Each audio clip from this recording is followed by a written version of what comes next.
Hello friends, मी कांचन आरंभ career अकॅडमीच्या YouTube चॅनलवर तुमचे स्वागत करते। बघा, आज आपण महाराष्ट्राच्या भूगोलमध्ये साफल्य या सिरीजच्या माध्यमातून प्राकृतिक विभाग हे बघत आहोत। तर त्यामध्ये आपण बघा कोकण हा प्राकृतिक विभाग कंप्लीट केलेला आहे। त्यानंतर लास्ट लेक्चरमध्ये आपण सह्याद्री हा प्राकृतिक विभाग बघितला आहे। आज आपल्याला बघायचं आहे महाराष्ट्र पठार। तर बघा, सर्वात आधी आपल्याला महाराष्ट्र पठारमध्ये काय काय बघायचं आहे तर त्याची निर्मिती बघायची आहे, व्याख्या बघायची आहे, लांबी बघायची आहे, त्यानंतर विस्तार आणि नंतर बघायची आहे महाराष्ट्र पठाराची वैशिष्ट्ये। तर बघा, महाराष्ट्र पठाराची निर्मिती कशी झाली तर बघा, आपण प्राकृतिक विभाग जो सुरू केला होता ज्यामध्ये आपण कोकण हा विभाग घेतलाय त्यावेळेस आपण महाराष्ट्र पठाराची निर्मिती कशी झाली ते आपण इन डिटेल एक्सप्लेन केले होते। तरी सुद्धा पुन्हा एकदा तुम्हाला रिवाइज व्हावं म्हणून खूप शॉर्टमध्ये एकदा ते आपण बघून घेऊ आणि नंतर पुढचा पार्ट बघूया। तर बघा, महाराष्ट्र पठाराची निर्मिती कशी झाली तर बघा, सर्वात आधी पॅलिओझोइक कालखंडामध्ये पृथ्वीवर एकच खंड अस्तित्वात होता। त्या खंडाचं नाव होतं पॅन्जिया। बघा, या पॅन्जिया खंडाचं काय झालं, पुढे दोन भागामध्ये तुकडे पडले तेथीस या समुद्रामुळे। तर जो उत्तरेकडील भाग होता तो म्हणजे अंगारा लँडचा भाग आणि दक्षिणेकडील जो भाग होता तो म्हणजे गोंडवाना लँडचा भाग। तर बघा, यामध्ये काय झालं, भूअंतर्गत हालचाली व्हायला लागल्या। अंगारा लँडचा जो भाग होता तो उत्तरेकडे होता, तो दक्षिणेकडे सरकायला लागला। गोंडवाना लँडचा जो भाग दक्षिणेकडे होता तो उत्तरेकडे सरकायला लागला। त्यामुळे काय झाले की या अंगारा लँड जो वरचा भाग होता उत्तरेकडचा त्याचे खूप जास्त प्रेशर गोंडवाना लँडवर पडायला लागले। त्यामुळे काय झाले, गोंडवाना लँडमध्ये अंतर्गत भूहालचाली खूप जास्त व्हायला लागल्या व त्यामुळे काय होत होते तर ज्वालामुखीचे उद्रेक खूप जास्त प्रमाणात व्हायला लागले। त्या ज्वालामुखीच्या उद्रेकांमुळे काय झालं, लाव्हारस जो होता तो पृथ्वीवर म्हणजे त्या गोंडवाना लँडच्या भागावर पसरायला लागला। तोच लाव्हारस पसरल्यामुळे दख्खनच्या प्रदेशाची निर्मिती झाली। हाच दख्खनचा प्रदेशाचा भाग म्हणजेच महाराष्ट्र पठार। असे 70 दशलक्ष वर्षापूर्वी म्हणजे 7 करोड वर्षापूर्वी होत होते। त्याच वेळेला असे जे उद्रेक होते ते तब्बल 29 वेळा होत होते। अशा उद्रेकांमुळेच महाराष्ट्र पठाराचा भाग निर्माण झाला। बघा, आता महाराष्ट्र पठाराचाच हेच भ्रंशमूलक उद्रेक आणखी व्हायला लागले। त्यामुळे भाग उंचवटाचा भाग तयार झाला, तो म्हणजे आपला सह्याद्री। मग सह्याद्रीचा प्रस्तरभंग झाला आणि कोकणचा भाग निर्माण झाला। अशा प्रकारे आपला पूर्ण महाराष्ट्र निर्माण झालेला म्हणजे महाराष्ट्र पठार, सह्याद्री आणि कोकणचा भाग। तर बघा, इथे आपण निर्मिती बघितली। आता आपण बघूया व्याख्या। महाराष्ट्र पठारालाच काय काय म्हणतात तर महाराष्ट्र पठारालाच दख्खनचे पठार सुद्धा म्हणतात, दख्खनच्या पठारालाच डेक्कन ट्रॅप किंवा दख्खन टापू असे सुद्धा म्हणतात। तर आपण याची व्याख्या बघूया। व्याख्यामध्ये काय तर बघा, सह्याद्री पर्वताच्या पूर्वेकडे पसरलेला भाग म्हणजे महाराष्ट्र पठार। आता बघा, महाराष्ट्र पठार हा जो आहे हा काहीसा पश्चिमेकडे डोंगरांनी व्यापलेला आहे। तर जसे जसे आपण पूर्वेकडे जाऊ तसा तसा तो भाग मैदानी प्रदेशाचा होत जाईल। ठीक आहे, हे झालं महाराष्ट्र प्राकृतिक विभाग महाराष्ट्र पठाराची व्याख्या। तर बघा, महाराष्ट्र पठार, आता महाराष्ट्र पठाराची लांबी, महाराष्ट्र पठाराची पूर्व पश्चिम लांबी आहे 750 किलोमीटर, तर उत्तर दक्षिण लांबी आहे 700 किलोमीटर। आता बघूया आपण जाडी। बघा, महाराष्ट्र पठाराची जी जाडी आहे ती पश्चिमेकडे जास्त आहे। आपल्याला माहितीच आहे की सह्याद्री पर्वत जो आहे तो पूर्वेकडून जर आपण बघितला तर आपल्याला मंद मंद उतार दिसतो त्याचा, आणि पश्चिमेकडून म्हणजे कोकणच्या बाजूने बघितलं तर उंच कड्यासारखा भासतो। त्यामुळे आपल्याला असं लक्षात येईल की पश्चिम घाट जो होता किंवा आपला जो सह्याद्री होता त्याचा जो उतार आहे तो पूर्वेकडे मंद मंद होत जातो। त्यामुळेच जर आपण महाराष्ट्र पठाराला लक्षात घेतलं तर महाराष्ट्र पठाराचा पश्चिम भाग म्हणजे सह्याद्रीचा पूर्व भाग, तो जो भाग आहे तो जास्त जाडीचा आहे। आणि पूर्वेकडे जसे जसे आपण आणखी पूर्वेकडे जात जाऊ तसा महाराष्ट्र पठाराचा भाग कमी जाडीचा होत जाईल। म्हणजेच जाडी 900 ते 300 मीटर आहे। म्हणजे पश्चिम घाटाच्या जवळ जी जाडी आहे ती 900 मीटरच्या जवळपास, आणि इकडे भामरागड वगैरे डोंगर रांगांपर्यंत ही जी जाडी आहे ती 300 मीटरपर्यंत होत जाते। याची ॲव्हरेजमध्ये जाडी 450 किंवा काही बुकमध्ये 600 मीटर किंवा 450 मीटर अशा प्रकारे दिली आहे। हे थोडं कन्फ्युजनचा पार्ट आहे, पण तुम्ही हे लक्षात ठेवा, 900 ते 300 मीटर ही जाडी आहे आपल्या महाराष्ट्र पठाराची किंवा दख्खन पठाराची किंवा डेक्कन ट्रॅपची। ठीक आहे, त्यानंतर आपण बघूया विस्तार। आता महाराष्ट्र पठाराचा विस्तार कुठून कुठपर्यंत आहे तर बघा, सह्याद्री पर्वतापासून विस्तार आहे हे आपल्याला माहितीच आहे। पश्चिमेकडे सह्याद्री पर्वतापासून तर पूर्वेकडे असलेल्या गडचिरोली जिल्ह्यामध्ये बघा भामरागड, सुरजागड, चिरोली टेकड्या, ह्या सगळ्या टेकड्या तिथपर्यंत आपल्या महाराष्ट्र पठाराचा विस्तार आहे। ठीक आहे, जर आता महाराष्ट्राच्या आपल्याला माहिती आहे उत्तरेकडे सातपुडा पर्वत आहे, म्हणजेच महाराष्ट्र पठाराचा उत्तर दक्षिण विस्तार कुठून कुठपर्यंत आहे, तर उत्तरेकडे असलेल्या सातपुडा पर्वतापासून कोल्हापूर जिल्ह्यातील तिलारीपर्यंत. बघा, जर आपण डायग्रामॅटिक बघितलं तर हा सुरू होते आपला कोकण, मग हा आहे आपला सह्याद्री, मग या सह्याद्रीपासून खाली खाली जात जात हा झाला आपला दख्खन पठार. ठीक आहे, म्हणजे हा इथपर्यंत काय होतं आपलं कोकण, इथपर्यंतचा भाग म्हणजे सह्याद्री, आणि हा पुढे जो भाग आहे हा आहे आपला महाराष्ट्र पठाराचा भाग. तर बघा, इकडे जो आहे महाराष्ट्र पठाराच्या इकडे उत्तरेला इकडे सातपुडा आहे, इकडे काय सातपुडा पर्वत, तर इकडे जो कोल्हापूर आहे आपला, कोल्हापूर साईडला इथे आहे तिलादी. ठीक आहे, आणि इकडे या बाजूला बघा हा काय आहे तुमचा सह्याद्री आहे, तर इकडे पूर्वेकडे इथे आहे गडचिरोली जिल्हा. गडचिरोलीमधल्या टेकड्या सुरजागड, भामरागड, गायखुरी, त्या सर्व टेकड्या या बाजूला म्हणजे पश्चिम बाजूला येते. ठीक, पूर्व बाजूला येते. ठीक आहे, हा झाला महाराष्ट्र पठाराचा विस्तार. त्यानंतर बघा, नेक्स्ट आपल्याला बघायची आहे महाराष्ट्र पठाराची वैशिष्ट्ये. बघा, आता आपण सह्याद्री बघितला, तेव्हा सह्याद्रीच्या ज्या उपरांगा आहेत, सह्याद्रीच्या प्रमुख उपरांगा किती, तर 3 आहेत. कुठल्या कुठल्या, सातमाळा अजिंठा, त्यानंतर हरिश्चंद्र बालाघाट, आणि तिसरी उपरांग आहे शंभू महादेव उपरांग. आता ह्या ज्या तिन्ही उपरांगा आहेत ह्या महाराष्ट्र पठारावर पसरलेल्या आहे, पण त्यांचा अभ्यास आपण सह्याद्रीचा अभ्यास करताना ऑलरेडी केलेला आहे. तर बघा, आता आपण उत्तरेकडे पसरलेली जी सातपुडा रांग आहे या रांगेचा अभ्यास करू, आणि थोडक्यात ह्या रांगासुद्धा पुन्हा एकदा आपण बघू. तर बघा, सातमाळा अजिंठा ही जी डोंगर रांग आहे, आपल्याला सर्वांना माहीत आहे की सातमाळा अजिंठा डोंगर रांगाच्या उत्तरेकडे कुठली नदीखोरे आहे, तर ते आहे तापी-पूर्णा नदीखोरे. ठीक आहे, तापी-पूर्णा नदीखोरे. बघा, आता आपण काय बघतोय, सातपुडा कुठे आहे, महाराष्ट्राच्या उत्तर भागात म्हणजे मध्य प्रदेशच्या भागात. तापी नदी जी आहे तिचा उगम कुठे होतो, तर मध्य प्रदेशमधल्याच मैकल पर्वतात तापी नदीचा उगम होतो. तापी नदी उगम झाल्यापासून पश्चिम दिशेकडे वाहत वाहत येते व सातपुडा पर्वतातून ती महाराष्ट्रातून गुजरातमध्ये प्रवेश करते व नंतर अरबी समुद्राला जाऊन मिळते. ठीक आहे, तर हा जो सातपुडा पर्वत आहे हा सातपुडा म्हणजे 7 पर्वतांचा समूह आहे, म्हणून त्याला नाव पडले सातपुडा. ठीक आहे, आता हा जो सातपुडा आहे याचा विस्तार कुठून कुठपर्यंत आहे, तर सातपुडा जी रांग आहे ती 2 भागामध्ये विभागली गेली. एक आहे तोरणमाळ आणि दुसरी आहे गाविलगड. तर बघा, आपण पहिले तोरणमाळ रांग. ठीक आहे, सातपुडा पर्वत हा कुठे आहे, महाराष्ट्राच्या उत्तरेस,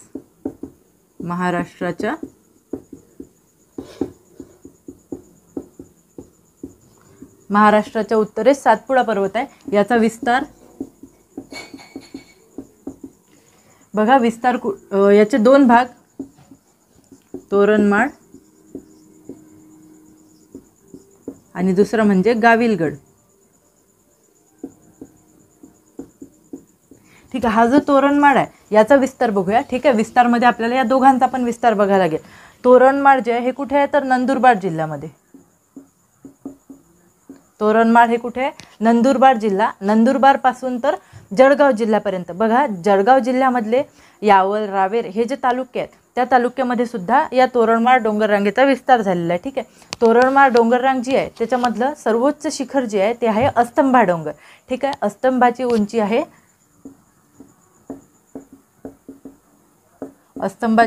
1325 मीटर. किती, 1325 मीटर. बघा, हे जे तोरणमाळ पठार आहे याला नाव कसे मिळाले, तर तो जो भाग आहे त्या भागामध्ये तोरणाचे फुलं खूप जास्त प्रमाणात आढळतात, त्यामुळे या भागाला नाव भेटले तोरणमाळ. आता हा जो तोरणमाळ डोंगर आहे इथेच तोरणमाळचे पठार सुद्धा निर्माण झाले आहे, म्हणजे डोंगरांवर जो सपाट भाग निर्माण होतो त्याला पठार म्हणतात, म्हणजेच ते तोरणमाळचे पठार आहे. तर तोरणमाळचे पठार कुठल्या जिल्ह्यात आहे, तर तोरणमाळचे पठार हे नंदुरबार जिल्ह्यामध्ये आहे. व तोरणमाळमधील सर्वोच्च शिखर कुठले, तर त्या शिखराचं नाव आहे अस्तंभा शिखर आणि त्याची उंची आहे 1325 मीटर.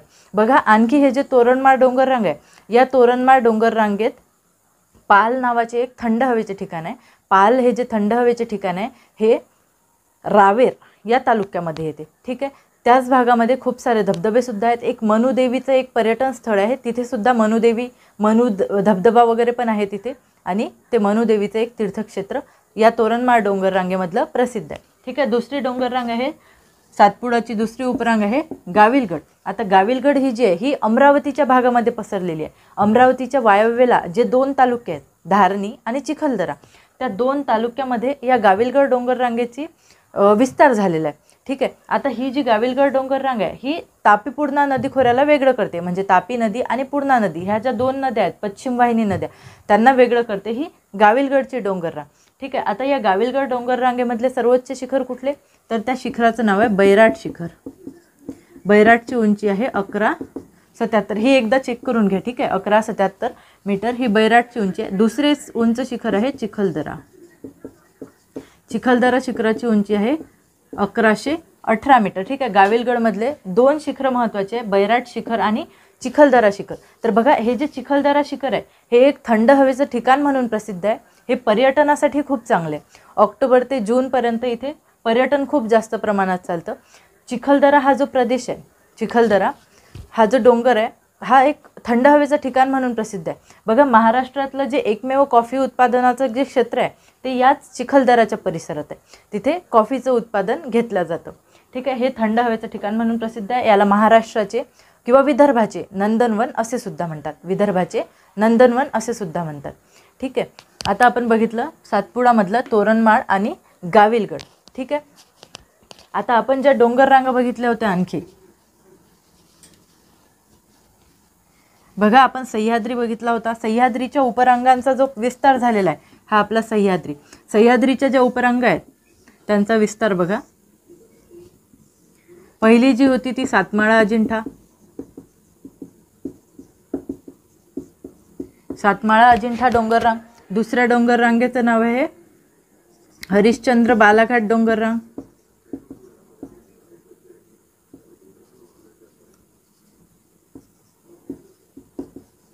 हरिश्चंद्र बालाघाट डोंगर रांग आणि तिसरी आपली आहे शंभू महादेव डोंगर रांग। ठीक आहे, शंभू महादेव डोंगर रांग। तर बघा ही जी सातमाळा अजिंठा डोंगर रांग आहे ही सर्वात वरती आहे, म्हणजे उत्तरेकडे। यांचा जर क्रम विचारला आपल्याला तर सातमाळा अजिंठा, त्यानंतर हरिश्चंद्र बालाघाट आणि त्यानंतर शंभू महादेव डोंगर रांग। बघा आपण कालच्या लेक्चरमध्ये जे आपण सह्याद्रीचं लेक्चर बघितलं त्यामध्ये हे आपण ऑलरेडी कव्हर केलं आहे। वरती कुठली नदी वाहते, तर सातमाळा अजिंठाच्या उत्तरेकडे वाहते तापी नदी, सातमाळा अजिंठाच्या दक्षिणेकडे वाहते गोदावरी नदी, त्यानंतर हरिश्चंद्र बालाघाटच्या दक्षिणेकडे वाहणारी नदी कुठली, तर ती नदी आहे भीमा नदी, आणि शंभू महादेव डोंगराच्या दक्षिणेकडे वाहणारी नदी कुठली, तर ती आहे कृष्णा नदी। हा क्रम तुम्हाला लक्षात असायला पाहिजे, तापी, गोदावरी, भीमा आणि कृष्णा। उत्तर दक्षिण महाराष्ट्र पठारावरून उत्तर दक्षिण वाहणाऱ्या नद्या कुठल्या, महाराष्ट्र पठारावरील नद्या। ठीक आहे, कशा, उत्तरेकडून दक्षिणेकडे, तर तो क्रम लक्षात ठेवा। कसा आहे क्रम, तापी, त्यानंतर गोदावरी, तापीच्या नंतर नर्मदा सुद्धा येते। ठीक आहे, तापी, नर्मदा, सर्वात वरतून वाहते नर्मदा नदी, त्यानंतर तापी नदी, त्यानंतर गोदावरी नदी, नंतर भीमा नदी आणि सर्वात दक्षिणेकडे आहे कृष्णा नदी। आता ही जी भीमा नदी आहे ही ॲक्च्युअलमध्ये काय आहे, तर कृष्णा नदीची उपनदी आहे, पण भीमा नदीची लांबी महाराष्ट्रामध्ये कृष्णा नदीच्या लांबीपेक्षा जास्त आहे।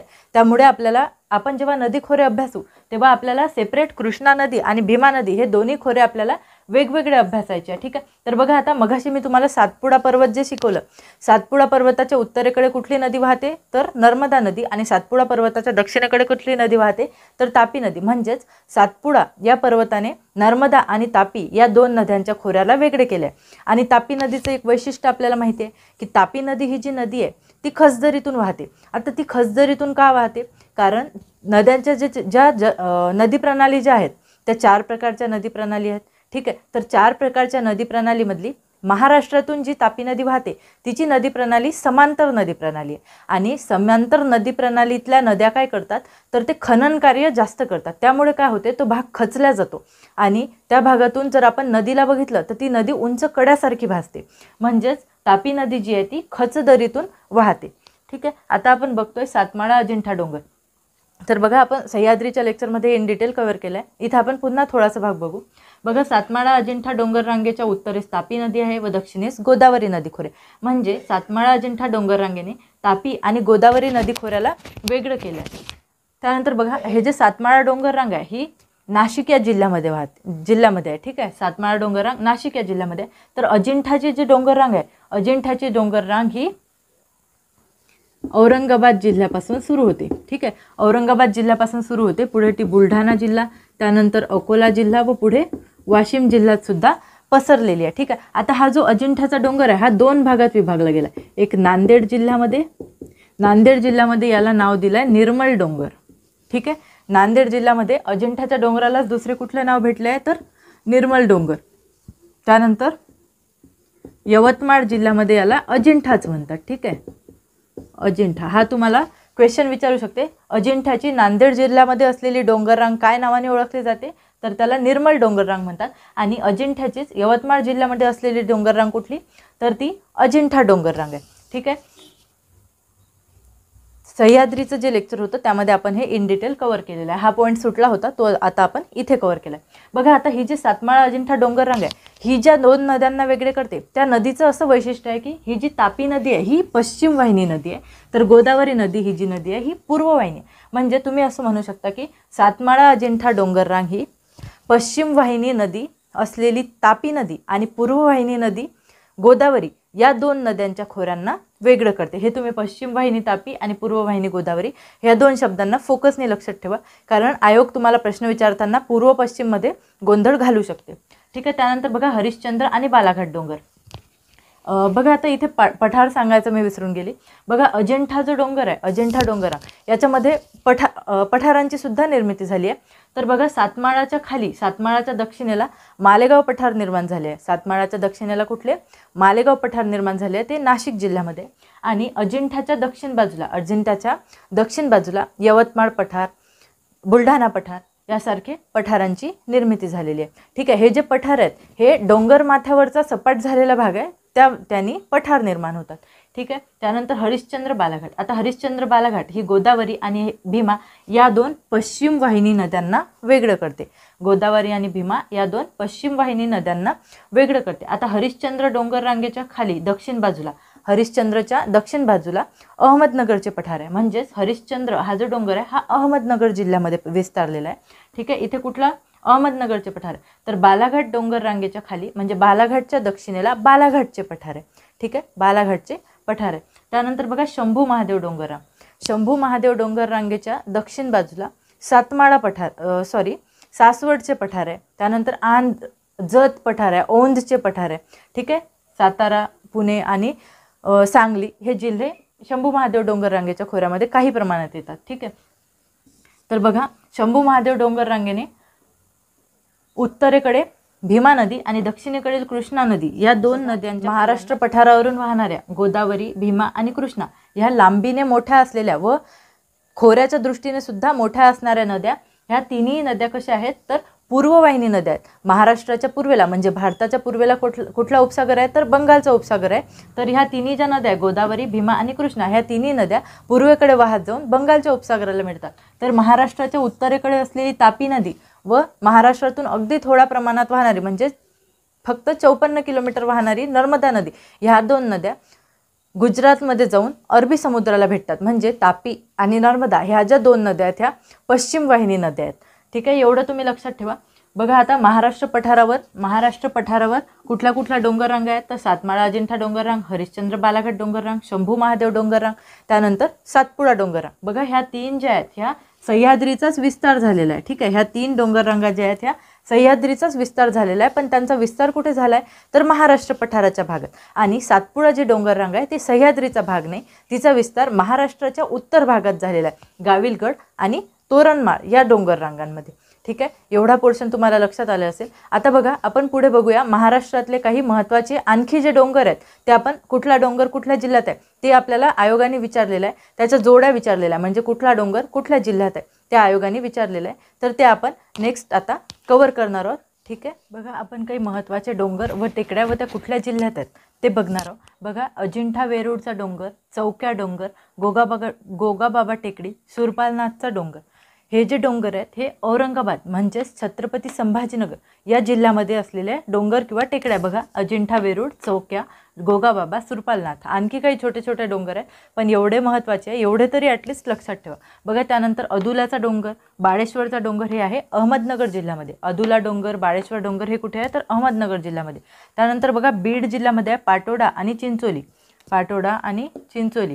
पाटोदा आणि चिंचोली कुठल्या जिल्ह्यामध्ये आहे तर बीड जिल्ह्यामध्ये. त्यानंतर जांबुवंत डोंगर आहे जालना जिल्ह्यामध्ये. जांबुवंत डोंगर कुठे आहे तर तो आहे जालना जिल्ह्यामध्ये. नेक्स्ट बघा भंडारा डोंगर, तोरणा, राजगड, रायरेश्वर हे 3 तर आपल्या सगळ्यांना लक्षात राहतात की हे पुणे जिल्ह्यामध्ये आहे. तोरणा, राजगड, रायरेश्वर. पण हा जो भंडाऱ्याचा डोंगर आहे बघा, भंडाऱ्याचा डोंगर म्हणजेच भंडारागड हा आहे. तिथे तुकाराम महाराजचं मंदिर आहे बघा. देहू जे आहे तुकाराम महाराजांची जिथे समाधी आहे तिथे आहे हा भंडारा डोंगर. बघा भंडारा नावाचा एक जिल्हासुद्धा आहे, पण भंडारा डोंगर हा भंडारा जिल्ह्यात नाही आहे तर तो कुठे आहे पुणे जिल्ह्यामध्ये आहे. एवढं तुम्ही लक्षात ठेवा, हे इम्पॉर्टंट फॅक्ट आहे. भंडारा डोंगर पुणे जिल्ह्यामध्ये. त्यानंतर बघा चिकोडी डोंगर, दूधगंगाचा डोंगर, पन्हाळागड, ज्योतिबाचा डोंगर. बघा आता मागच्या वेळेसच्याच एक्झाममध्ये ज्योतिबा या डोंगरावर प्रश्न विचारण्यात आला होता. यालाच वाडी रत्नागिरी असे सुद्धा म्हणतात. बघा याच्या नावामध्ये रत्नागिरी आहे तर हे कुठल्या जिल्ह्यात आहे असा तो प्रश्न होता. तर याच्या नावामध्ये जरी रत्नागिरी असलं तरी हा कुठे आहे तर कोल्हापूर जिल्ह्यामध्ये आहे. ठीक आहे, म्हणजे ज्योतिबाचा डोंगर म्हणजेच वाडी रत्नागिरी हे कुठे आहे तर कोल्हापूर जिल्ह्यामध्ये. त्यानंतर बघा नाशिक जिल्ह्यामध्ये जुळे डोंगर आढळतात. मांगी तुंगी, साल्हेर मुल्हेर, खावळ्या जावड्या अशा टाईपचे जे येतील ते नाशिक जिल्ह्यामध्ये आहे. मांगी तुंगी, साल्हेर मुल्हेर, खावळ्या जावड्या. त्यानंतर बघा रावणदेवचा डोंगर हा वर्धा जिल्ह्यामध्ये आहे. तर गरमसूरच्या ज्या टेकड्या आहेत त्या नागपूर जिल्ह्यामध्ये. बघा याचं जर तुम्ही मॅपमध्ये बघा महाराष्ट्राचा नकाशा घ्या आणि त्यामध्ये प्रत्येक जिल्ह्यात हे तुम्ही प्रॉपर लिहून ठेवा. कोरा मॅप घ्या महाराष्ट्राचा आणि त्याच्यामध्ये हे नेहमी प्लॉट करून बघा. पेन्सिलने प्लॉट करा, पुन्हा रब करा, पुन्हा प्लॉट करा, म्हणजे तुम्हाला हे खूप इझिली लक्षात राहून जाईल. त्यानंतर बघा शुक्राचार्याचा डोंगर हा सांगली जिल्ह्यामध्ये आहे. शुक्राचार्याचा डोंगर सांगली जिल्ह्यामध्ये. त्यानंतर बघा मांढरा देवी, आगाशिव, बामनोली, यवतेश्वर आणि परडी हे जे आहेत हे डोंगर आहेत सातारा जिल्ह्यामध्ये. ठीक आहे, आता हे परडी जे आहे हे परडी नावाचं एक ठिकाण बीड जिल्ह्यामध्ये सुद्धा आहे, पण हा परडी सातारा जिल्ह्यामध्ये. एवढं तुम्ही लक्षात ठेवा, हे काही कन्फ्यूज करणाऱ्या गोष्टी आहेत त्या लक्षात ठेवा. त्यानंतर बघा अक्राणी डोंगर आहे. अक्राणी डोंगर हा धुळे किंवा नंदुरबार जिल्ह्यामध्ये येतो. ठीक आहे, अक्राणीच्या टेकड्या धुळे जिल्ह्यामध्ये येतात. गाळणा डोंगर तो सुद्धा धुळे जिल्ह्यामध्ये येतो. त्यानंतर बघा कोका डोंगर हा भंडारा जिल्ह्यामध्ये आहे. कोका डोंगर भंडारा जिल्ह्यामध्ये. त्यानंतर बघा हस्ती डोंगर जळगाव जिल्ह्यामध्ये. त्यामध्ये निर्मल डोंगर हा परभणी जिल्ह्यामध्ये येतो. निर्मल डोंगर परभणी जिल्ह्यामध्ये. मुदखेड डोंगर नांदेड जिल्ह्यामध्ये आणि दरकेसा टेकड्या ह्या गोंदिया जिल्ह्यामध्ये येतात. बघा याच्यावर सुद्धा एक क्वेश्चन विचारण्यात आला आहे. बघा तुम्हाला पुढच्या एक्झाममध्ये हे कुठलेही डोंगर आणि त्याचा जिल्हा याचा जोडा लावायला येऊ शकते किंवा डायरेक्टली याच्यावरचा प्रश्न डायरेक्ट आला होता की दरेकसा नावाच्या टेकड्या कुठल्या जिल्ह्यात आहे किंवा गोंदिया जिल्ह्यामध्ये असणाऱ्या टेकड्यांचे नाव काय, तर त्याचं नाव आहे दरकेसा. अशा टाईपचे क्वेश्चन्स तुम्हाला डायरेक्टली फ्रेम होऊ शकतात. तर बघा हे एकदा तुम्ही व्यवस्थित रिवाईज करा. तुम्ही स्वतःच्या हाताने नोट्स बनवा किंवा स्क्रीनशॉट घेऊन ते वारंवार लक्षात ठेवण्याचा प्रयत्न करा. तुमच्या हाताने तुम्ही नोट्स बनवल्या तर त्याचा ते खूप इफेक्टिव्ह राहते आणि तुम्हाला ते नेहमीसाठी लक्षात राहील. ठीक आहे, आता या प्रत्येक डोंगराचे काहीतरी विशेषता असते. ठीक आहे, तर बघा जसं आता हे एकच आहे प्रत्येक जिल्ह्यामध्ये, तर हे तुम्हाला जोडांमध्ये विचारलं जाऊ शकते किंवा इथे काही कन्फ्यूज करणारा भाग आहे. भंडारा डोंगर, हे परळी डोंगर, शुक्राचार्याचा डोंगर हे काही कन्फ्यूज करणारे भाग आहेत, तिथे तुम्हाला क्वेश्चन विचारलं जाऊ शकते. किंवा नाशिकमध्ये तुम्हाला माहिती आहे की जुळ्या टाईपचेच डोंगर येतात, तर इथे काही क्वेश्चन विचारलं जाऊ शकते. असे दुसरे नाव असणारे डोंगर आहेत त्याच्यावर प्रश्न विचारला जाऊ शकते. बघा तुम्ही अभ्यास करताना काय करा, नकाशामध्ये हे सगळं प्लॉट करण्याचा प्रयत्न करा किंवा मार्केटमध्ये असे नकाशाचे पुस्तकंसुद्धा सौदी सरांचं महाराष्ट्राच्या नकाशाचं बुक आहे, त्याचा रेफरन्स घेऊन सुद्धा तुम्ही हे खूप चांगल्या पद्धतीने लक्षात ठेवू शकता. ठीक आहे, आणि स्वतः प्लॉट केलं तर तुम्हाला त्याचा खूप जास्त फायदा होणार आहे. बघा याच्यानंतर आपण जे पठार आहेत, डोंगर रांगांवर निर्माण झालेले जे पठार आहेत ते आपण पुढे बघूया. काही कन्फ्यूज करणारे डोंगरांचे नावं बघा. आता हे सारखे नावं वाटतात पण हे वेगवेगळ्या जिल्ह्यांमध्ये. बघा चिरोली आणि चिकीमाला हे जे दोन आहेत हे गडचिरोली जिल्ह्यामध्ये. कुठे तर गडचिरोली जिल्हा. चिरोली चिकीमाला दोन्ही कुठे आहे तर गडचिरोली जिल्ह्यामध्ये. त्यानंतर चिमूर आणि चिंचगड हे आहे चंद्रपूर जिल्ह्यामध्ये. चिमूर आणि चिंचगड हे आहे चंद्रपूर जिल्ह्यामध्ये. त्यानंतर बघा चिकोडी आणि चिंचोली. चिकोडी हा जो आहे हा आहे कोल्हापूर जिल्ह्यामध्ये. चिकोडी हा कुठे आहे कोल्हापूर जिल्ह्यामध्ये. आणि चिंचोली हा जो डोंगर आहे हा आहे बीड जिल्ह्यामध्ये. ठीक आहे, चिंचोली बीड जिल्हा, चिकोडी कोल्हापूर. चिकोडी कुठे कोल्हापूरमध्ये. त्यानंतर बघा चिंचगड आणि चिमूर चंद्रपूर जिल्ह्यामध्ये. चिरोली आणि चिकीमाला डोंगर हे आहेत गडचिरोली जिल्ह्यामध्ये. बघा हे काही कन्फ्यूज करणारे नाव आहे, सारखे वाटतात. चिरोली, चिकीमाला, चिमूर, चिंचगड, चिकोली आणि चिंचोली हे तुम्ही लक्षात ठेवा. त्यानंतर बघा देवीच्या नावावरून नाव मिळालेले डोंगर. आता बघा मांढरा देवीचा डोंगर. मांढरा देवीचा जो डोंगर आहे हा आहे सातारा जिल्ह्यामध्ये. मांढरा देवीचा डोंगर कुठे आहे तर सातारा जिल्ह्यामध्ये. त्यानंतर बघा मोहटा देवी. मोहटा देवीचा डोंगर आहे अहमदनगर जिल्ह्यामध्ये. ठीक आहे, मोहटा देवी कुठे आहे तर अहमदनगर जिल्ह्यामध्ये. त्यानंतर बघा पोहरा देवी. पोहरा देवीचा जो आहे तो आहे अमरावती जिल्ह्यामध्ये. पोहरा देवी डोंगर आहे अमरावती जिल्ह्यामध्ये. त्यानंतर बघा येडा देवी. येडा देवी हा जो आहे हा आहे धाराशिव जिल्ह्यामध्ये, म्हणजेच पूर्वीच्या उस्मानाबाद जिल्ह्यामध्ये. येडा देवी उस्मानाबाद जिल्हा किंवा धाराशिव जिल्ह्यामध्ये. त्यानंतर बघा सप्तशृंगी. सप्तशृंगी हे शक्तिपीठ आहे, हे आहे नाशिक जिल्ह्यामध्ये. बघा आपण पर्यटन हा जो विभाग बघू त्यामध्ये आपल्याला देवीचे ठिकाणं सुद्धा बघायचे. त्यामध्ये तुम्हाला लक्षात येईल की महाराष्ट्रातले जे 3.5 शक्तिपीठ आहेत त्यामधलं एक अर्ध शक्तिपीठ जे आहे ती हे सप्तशृंगी आहे. ठीक आहे, त्यानंतर महालक्ष्मी. महालक्ष्मी कुठे तर कोल्हापूर. या 3.5 शक्तिपीठांमधलं एक पूर्ण पीठ म्हणजे कोल्हापूरची महालक्ष्मी देवी. ठीक आहे, तर हे आहे देवीच्या नावावरून नाव मिळालेले काही डोंगर. तर बघा मांढरा देवी सातारा, मोहटा देवी अहमदनगर, पोहरा देवी अमरावती, येडा देवी धाराशिव, सप्तशृंगी नाशिक आणि महालक्ष्मी कोल्हापूर. तर हे नावं तुम्ही लक्षात ठेवा. ठीक आहे, त्यानंतर बघा डोंगरांचा उत्तर दक्षिण क्रम आपल्याला लक्षात ठेवायचा आहे. बघा अस्तंभा डोंगर, त्यानंतर अकराणी डोंगर, त्यानंतर गाडना डोंगर, त्यानंतर येईल तुमचा वेरूळचा डोंगर, त्यानंतर बाळेश्वर, तसुमाई किंवा याला तुमसाई तसुमाई काहीतरी आहे हे तसुमाई. ठीक आहे, त्यानंतर सीताबाईचा डोंगर. हे सगळे डोंगर आपल्याला उत्तर ते दक्षिण क्रम लक्षात ठेवायचा. बघा डायरेक्टली एक्झाममध्ये हे डोंगर तुम्हाला येऊ शकतात उत्तर दक्षिण लावायला. ठीक आहे, त्यामुळे हे लक्षात ठेवा. हे तुम्हाला जोड्या लावामध्ये येऊ शकतात आणि हे काही कन्फ्यूज करताना स्टेटमेंट बनवून येऊ शकते की हे 2 डोंगर या जिल्ह्यामध्ये आहे, हे डोंगर या जिल्ह्यामध्ये आहे. ठीक आहे, अशा टाईपचे काही क्वेश्चन तुम्हाला येऊ शकतात. तर हा खूप कन्फ्यूज करणारा डेटा आहे, त्यामुळे तुम्ही हा डेटा लक्षात ठेवायला पाहिजे. ठीक आहे, यानंतर आता आपण काही महत्त्वाचे पठारं बघणार आहोत आणि त्यांचे जिल्हेसुद्धा बघणार आहोत. तर बघा पठारांचा उत्तर दक्षिण क्रम लावायला तुम्हाला डिरेक्टली क्वेश्चन येऊ शकतो. बघा तोरणमाळ पठार, त्याखाली मालेगाव पठार, आणखी दक्षिणेकडे बालाघाट पठार, आणखी दक्षिणेकडे औंध पठार, खानापूर पठार आणि जत पठार.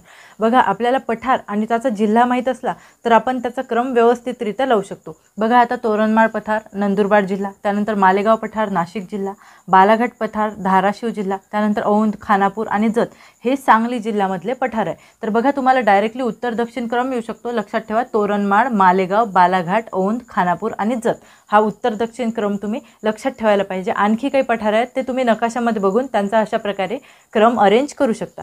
ठीक आहे, त्यानंतर बघा महत्त्वाचे काही पठारं व त्यांचे जिल्हे हे डायरेक्टली येऊ शकते. एक एक पठार आहे त्याचा जिल्हा. बघा आता इथे या मांजरा पठारावर एक क्वेश्चन आलेला आहे. बघा लातूर आणि धाराशिव या जिल्ह्यामध्ये हे मांजरा पठार आहे. तर बघा याच्यावर असा क्वेश्चन आला होता की मांजरा पठार हे कोणत्या प्रशासकीय विभागात आहेत. बघा आपल्याला लातूर आणि धाराशिव हे छत्रपती संभाजीनगर या प्रशासकीय विभागामध्ये आहे, म्हणजेच मराठवाड्यामध्ये आहे. तर तो क्वेश्चन आला होता तर त्याचा आन्सर होतं मराठवाड्यामध्ये असणारं पठार ते आहे, त्याचं नाव आहे मांजरा पठार. ठीक आहे, तर बघा महत्त्वाचे पठार व जिल्हे. काठी धडगाव हे आहे नंदुरबार जिल्ह्यामध्ये. काठी धडगावचे पठार नंदुरबार जिल्हा. आर्वी पठार नागपूर जिल्हा. मांजरा पठार लातूर धाराशिव जिल्हा. निजामपूर पठार धुळे जिल्हा. बघा हे लक्षात ठेवा निजामपूर पठार धुळे जिल्हा. त्यानंतर बालाघाटचे पठार धाराशिव जिल्हा. त्यानंतर बघा बुलढाणा पठार हे आहे बुलढाणा जिल्ह्यामध्येच. यवतमाळ पठार यवतमाळ जिल्ह्यामध्येच आहे. त्यानंतर तळेगाव पठार हे वर्धा जिल्ह्यामध्ये आहे. तळेगाव पठार कुठे तर वर्धा जिल्हा. बघा आता हे काही कन्फ्यूज करणारे तोरणमाळ, सूर्यमाळ, म्हैसमाळ. बघा नाव सेम वाटते तोरणमाळ, सूर्यमाळ, म्हैसमाळ. बघा आता हे थंड हवेचे ठिकाण आहे. तोरणमाळ हे नंदुरबार जिल्ह्यामध्ये. हे कुठल्या डोंगर रांगेत आहे तर सातपुडाची जी उपरांग आहे तोरणमाळ त्याच्यामध्ये नंदुरबार आहे. त्यानंतर सूर्यमाळ हे पालघरमध्ये येते, तर म्हैसमाळ हे छत्रपती संभाजीनगरमध्ये येते. तर बघा म्हैसमाळ हे जे पठार आहे हे मराठवाड्यातलं एकमेव थंड हवेचं ठिकाण आहे म्हैसमाळ, जे छत्रपती संभाजीनगर जिल्ह्यामध्ये. त्यानंतर बघा महाबळेश्वर पठार आणि पाचगणी पठार हे कसे आहेत तर हे टेबल लँड आहेत. तर याला हे कुठल्या जिल्ह्यात आहे तर सातारा जिल्ह्यामध्ये. महाबळेश्वर आणि पाचगणी पठार हे टेबल लँड आहेत. ठीक आहे, त्यानंतर बघा कास पठार हे कुठे आहे सातारा जिल्ह्यामध्ये आहे. बघा हे जे कास पठार आहे हे फुलपाखरांचा स्वर्ग म्हणून ओळखले जाते. कासचं जे पठार आहे ते जैवविविधतेसाठी खूप इम्पॉर्टंट आहे. बघा हा पश्चिम घाटाचा भाग आहे कास पठार. पश्चिम भागामधलं एक ठिकाण आहे जे जैवविविधतेसाठी म्हणजे जैवविविधतेने समृद्ध आहे. तिथे खूप साऱ्या फुलांच्या प्रजाती आहेत आणि फुलपाखरांच्या सुद्धा प्रजाती, म्हणजे फुलांचे झाडं खूप असल्यामुळे तिथे फुलपाखरे खूप आहेत. त्यामुळे या कासच्या पठाराला महाराष्ट्राचा किंवा फुलपाखरांचा स्वर्ग असे म्हणतात. तर बघा हे एवढे जे काही पठार आहेत हे तुम्ही लक्षात ठेवा. हा क्रम लक्षात ठेवा. उत्तर दक्षिण क्रम लक्षात ठेवा. तोरणमाळ, मालेगाव, बालाघाट, औंध, खानापूर आणि जत हा क्रम लक्षात ठेवा. त्यानंतर हे महत्त्वाचे पठार आणि जिल्हा लक्षात ठेवा. हे डायरेक्टली जोडालावामध्ये येऊ शकतं. त्यानंतर हे कन्फ्यूज करणारे 3 लक्षात ठेवा आणि हे 3 लक्षात ठेवा. ठीक आहे, एवढं आपण पठारांबद्दल ही बेसिक इन्फॉर्मेशन बघितलेली आहे. नंतर आपण काही महत्त्वाचे महत्त्वाचे धबधबे बघूया. तर बघा यातले काही धबधबे कोकण विभागातले सुद्धा आहेत, ते आपण तिथे कव्हर केले नव्हते, त्यामुळे आता आपण महाराष्ट्रातले सर्व महत्त्वाचे धबधबे इथे कव्हर करणार आहोत. तर बघा आंबोली, चिंचगड हे जे 2 धबधबे, आंबोली धबधबा, चिंचगड धबधबा, हे सिंधुदुर्ग जिल्ह्यामध्ये.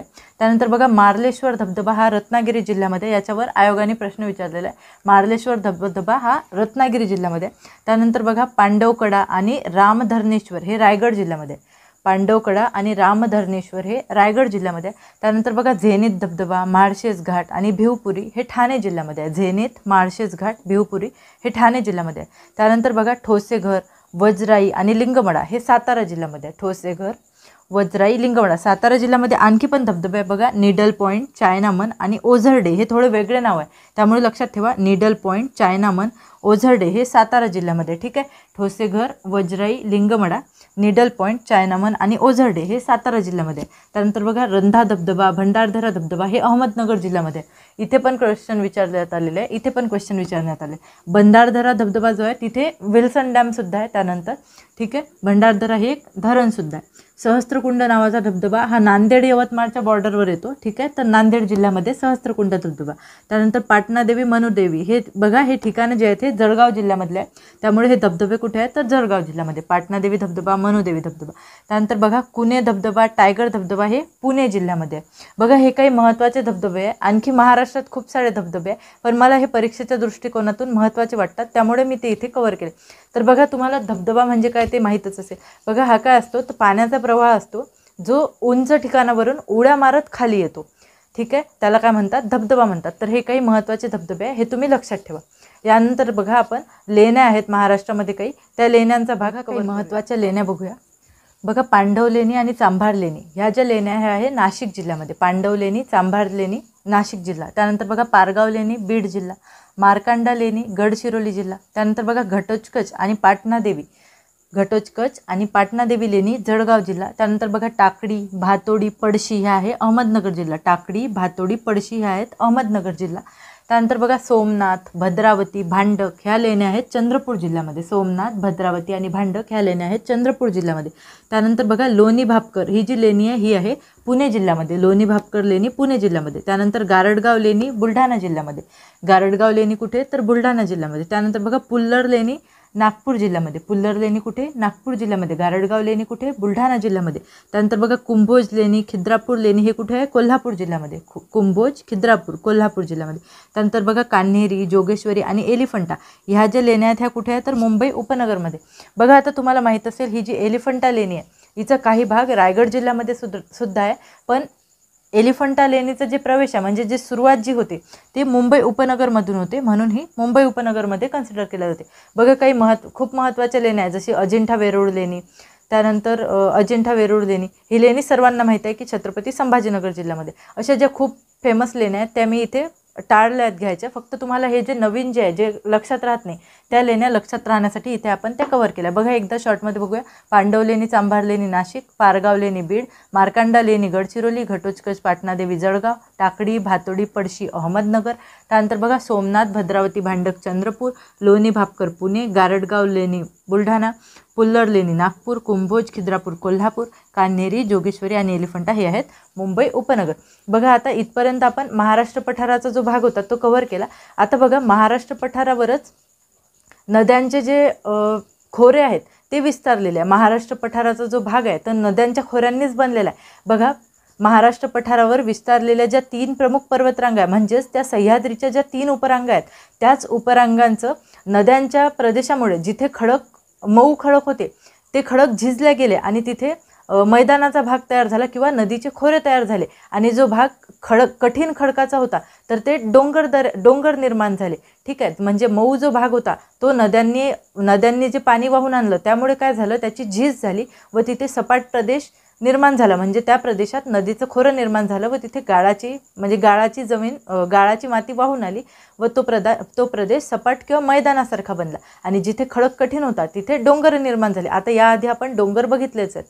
तर बघा आता महाराष्ट्रामध्ये कोणत्या कोणत्या नद्यांचे खोरे आहेत, तर गोदावरी नदी, तापी नदी खोरे आहे, त्यानंतर गोदावरी नदी खोरे आहे, त्यानंतर कुठले भीमा नदी खोरे, कृष्णा नदी खोरे आणि विदर्भाच्या भागात प्राणहिता नदी खोरे आहे. वर्धा, वैनगंगा, पैनगंगा आणि प्राणहिता या नद्यांचं खोरं म्हणजेच प्राणहिता नदी खोरे असे पाच सहा खोरे महाराष्ट्रात तयार झाले. बघा आपण ज्या वेळेला नदी प्रणाली हा पोर्शन कव्हर करू त्याच्यात हे नदी खोऱ्यांचा अभ्यास व्यवस्थितरित्या करू.